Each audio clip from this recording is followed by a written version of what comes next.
Restorative practices have helped our students tremendously on a daily basis in the hallway, in classrooms. I have seen firsthand and used firsthand restorative practices to de-escalate situations among students, to teach them how to do that among themselves.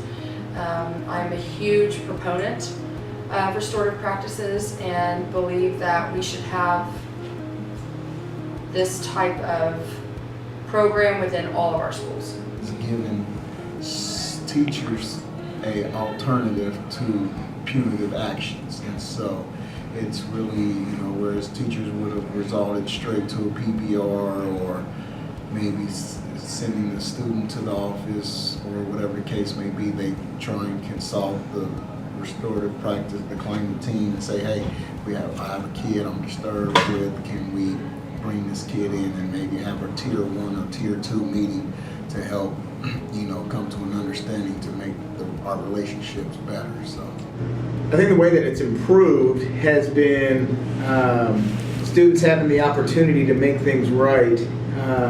It's improved that instead of the student being accountable to me, they're accountable to the person that they wronged or the teacher, and it's more of a way for the students to reflect on what they did wrong, as opposed to they do something wrong, then they come to the office, they get a punishment, and then it's gone. There's just more of a learning opportunity for the person that violated a rule to realize what they did and how it was wrong and how it affects other people.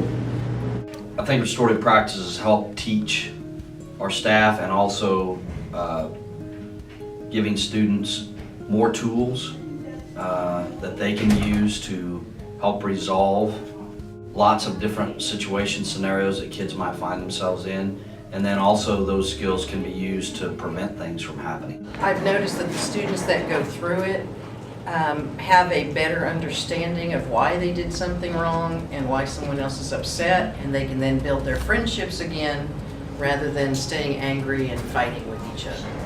I've seen some real benefits from restorative practices. There have been some very big issues between students that have been resolved peacefully, and for the success of all students, I just love what I see with restorative practices. I've seen firsthand that it has absolutely transformed an entire class. I had a particular class that was very fragmented. They didn't get along very well. There was a lot of hurts, a lot of personal issues among the students in the class, and because of the nature of this class, it was very important for them to work together and actually be able to be in the same room and be productive.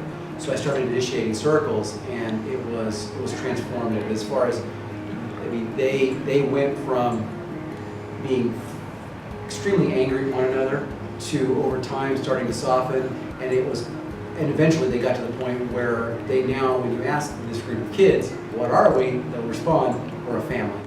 Restorative practices has helped students to learn how to resolve conflicts in a calm manner by talking together and negotiating and coming to a compromise.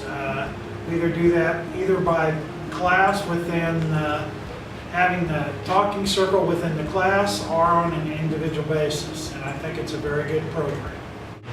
I'm new here, so I haven't used it that much, but I really like the idea that restorative practices tries to create alternatives to just discipline. I think it gives me as a teacher more options in dealing with students, and it gives students a chance to fix problems even if they were their fault. The great things about restorative practices is that it allows students to have a face-to-face discussion.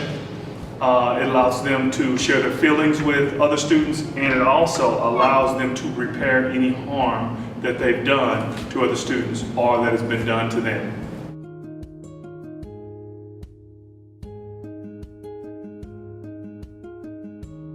There was an incident with a young man that very well could have gone to an expulsion hearing.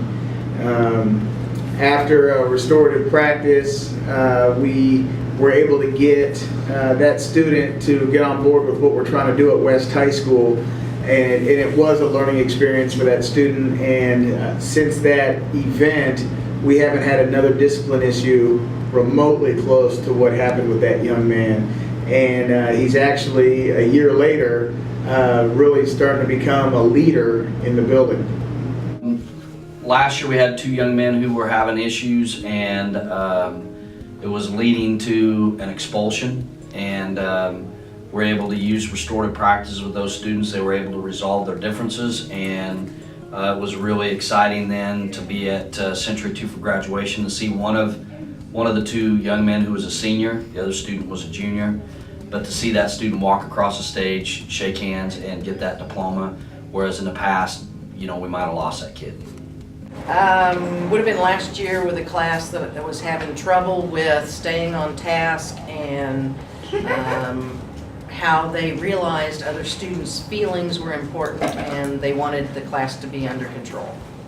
This is in my Avid class. We've lived together for 4 years now, and we're like a family. We lost a couple of members of our family due to various reasons, and we had to sit down and really get in touch and talk about our feelings and work through some real loss and grief issues. And without restorative practices, it would have been very disruptive to the classroom. This happened just recently, actually. I happened to be on my plan, and I was walking down the hallway, and a student was sent out of the classroom, and I saw her storm out of the room and slam the door and walk down, and I ended up coming in and trying to mediate between her and what was happening. And then the teacher came out, and we started using restorative practices and de-escalated the situation. She returned to class, and they have since talked, and now it is a wonderful relationship, it sounds like, and class is going much better for both of them. When I do classroom circles, a couple of times I've had students share out just how various actions in class made him or her feel, and they shared some personal things, and it was pretty profound.